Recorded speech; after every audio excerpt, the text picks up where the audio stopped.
The family dinner was going exactly as expected, a parade of designer labels, humble brags, and thinly veiled insults directed at my underachieving lifestyle. My sister Amanda's new iPhone 15 Pro Max held center stage as she documented every moment for her social media followers. "Look at Sarah still using that ancient model," she smirked, zooming her camera in on my deliberately basic phone. "What is that, 3 years old?" My brother Michael chimed in, waving his own latest flagship device. "Must be hard maintaining those expensive phone payments on a basic tech support salary. If they only knew that their precious phones were connecting through networks I owned." The name SJ Communications on their service provider's documentation clearly hadn't rung any bells. "Some of us have different priorities," I replied quietly, checking my secure business email. My CFO had just confirmed our acquisition of the last independent carrier in the region. By tomorrow, every major telecommunications network in 3 states would be under my control. "Priorities," my mother scoffed, setting down her wine glass. "Darling, you're 32 and working in a call center. Your siblings are executives." Amanda preened at the mention of her executive status, a mid-level management position at a marketing firm that unknowingly rented server space from one of my data centers. Michael's investment firm handled a fraction of what my telecommunications empire generated in a day. "Speaking of work," Amanda continued, scrolling through her phone, "my latest social media campaign reached millions. The engagement metrics are incredible." She turned her screen toward me. "Not that you'd understand marketing at your level." I bit back a smile, knowing that her entire campaign's data flowed through my servers. One keystroke from my security team could wipe it all out. "How's the coverage on your new phone?" I asked innocently. "I heard some carriers are having issues in certain areas." "Only the cheap ones," Michael laughed. "Premium carriers like ours know how to maintain service. The owner's some brilliant tech mogul who never appears in public. Very mysterious." My phone buzzed with an alert from my operations team. "Ms. Johnson, final checks complete on network integration. Shall we proceed with service transfer protocol?" "Must be nice," my mother sighed, "having such reliable service." "Sarah, dear, if you need help upgrading your phone plan, I'm sure your siblings would be happy to assist." I stood up, gathering my things. "Actually, I should head out. Have an early meeting tomorrow about some service changes." "Right, customer complaints about why their budget phones don't work," Amanda snickered. "Have fun with that." As I left, I heard them planning their next social media posts, completely unaware that their digital lives were about to experience a significant disruption. "Proceed with the transfer," I texted my team. "And make sure their premium service packages are carefully reviewed for compliance." Tomorrow's family group chat was going to be very interesting, assuming they could connect to it at all. The next morning I sat in my penthouse office overlooking the city, watching the chaos unfold through our network monitoring systems.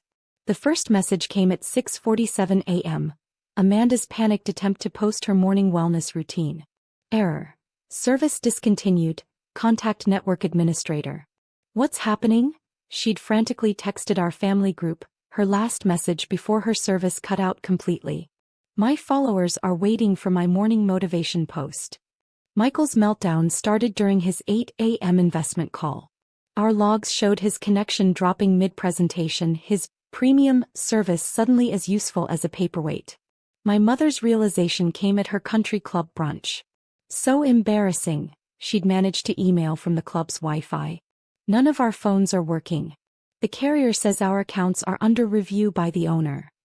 I pulled up our customer service logs, watching their increasingly desperate attempts to restore their service. Amanda had already called 17 times, each time demanding to speak to a supervisor. "I'm an influencer," she'd screamed at our newest customer service rep. "Do you know how many followers I'm losing?" "I apologize, Ms. Johnson," the rep replied, following my specific script. "But according to our records, your account has been flagged for review by SJ Communications owner. Would you like to schedule a meeting to discuss your service options?" Michael tried throwing his weight around through his investment firm. "Listen," he'd blustered to our corporate services department, "I manage millions in telecommunications investments. Connect me to your CEO immediately." "Of course, sir," our VP of Corporate Relations responded smoothly. The owner has an opening at 2 p.m. today. The meeting will be at SJ Communications headquarters. My mother, ever the social navigator, tried a different approach. She called our premium client services line. There must be some mistake. The Johnsons are a very prominent family. Perhaps we could speak with someone who understands our status. The owner specifically requested to handle the Johnson family accounts personally, came the reply. Your meeting is scheduled for 2 p.m. I checked my private elevator's security feed at 1:45 p.m. They'd all arrived early, of course. Amanda clutching her dead phone like a lifeline, Michael attempting to look important while staring helplessly at his blank screen, and my mother trying to maintain her composure despite being disconnected from her social circles for the first time in years. The owner will see you now, my assistant announced, leading them into my private conference room. They froze in the doorway as I turned my chair to face them, their expressions shifting from entitled demands to shocked recognition. Welcome to SJ Communications, I smiled, gesturing to the chairs. Shall we discuss your service issues? The look on their faces made every condescending comment about my basic tech support job worth it. This has to be a joke, Amanda stammered, her influencer poise crumbling as she stared at the wall of telecommunications awards behind my desk, all bearing my name. You work in tech support. I own tech support, I corrected her, pulling up their account details on the room's massive display. Along with the networks, data centers, and infrastructure you've been so casually dismissing for years. Michael, his investment trader instincts kicking in, started calculating on his dead phone.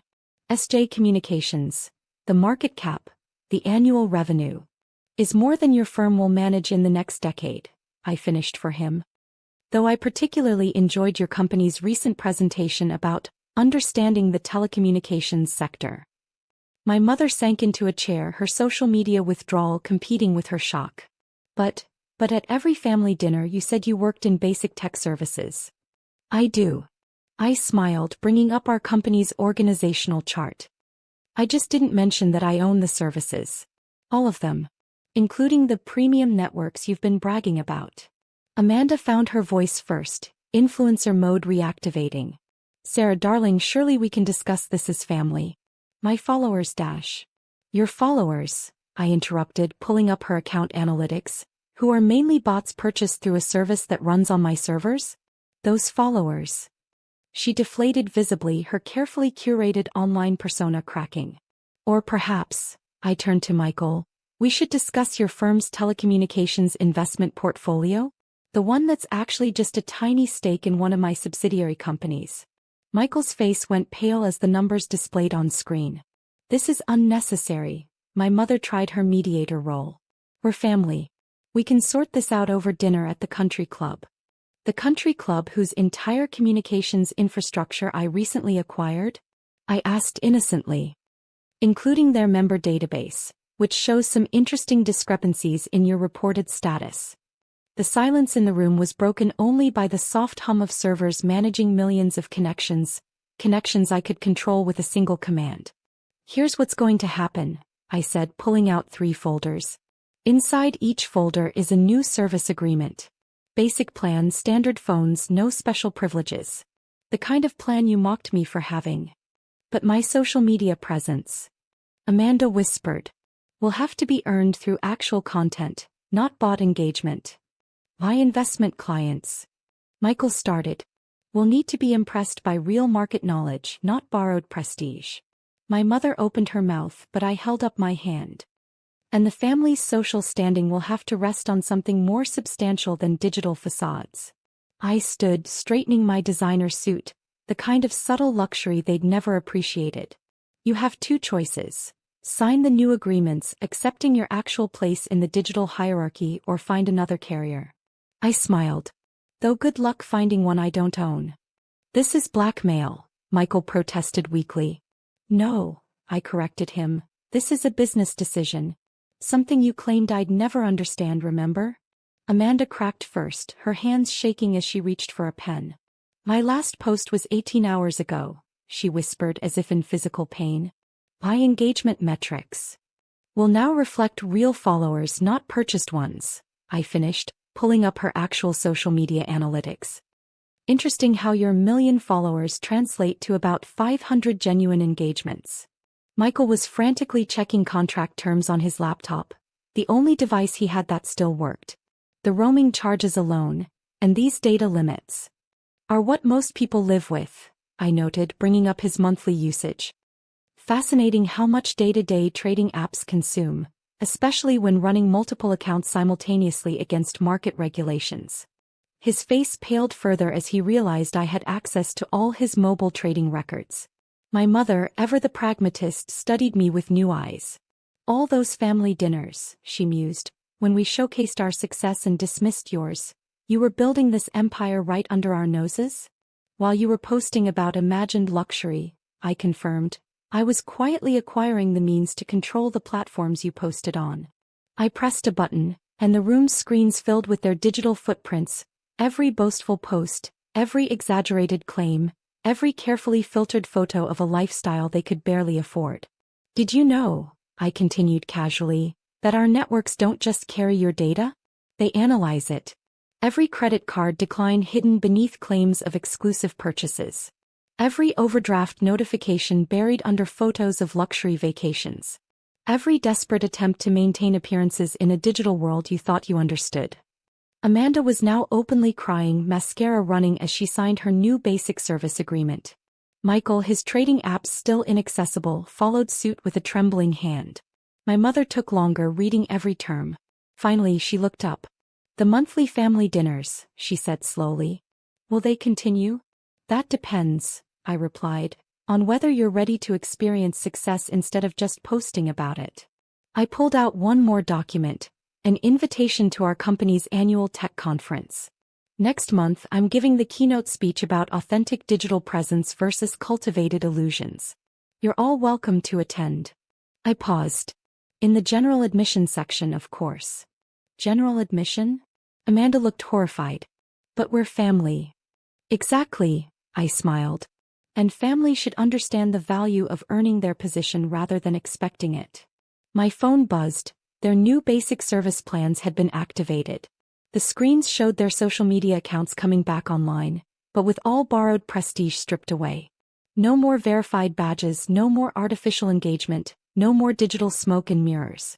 Welcome to reality, I said, standing to end the meeting. I hear it has excellent coverage. As they left, clutching their new basic phones and shattered pretenses, my assistant brought in the latest acquisition reports. 3 more regional carriers, ripe for integration into my growing empire. Should we send them invitations to the shareholders' meeting? She asked. No, I replied, watching them wait for their Uber, their private car services having been tied to the now-cancelled premium plans. Let them learn about success from the ground up, one genuine connection at a time.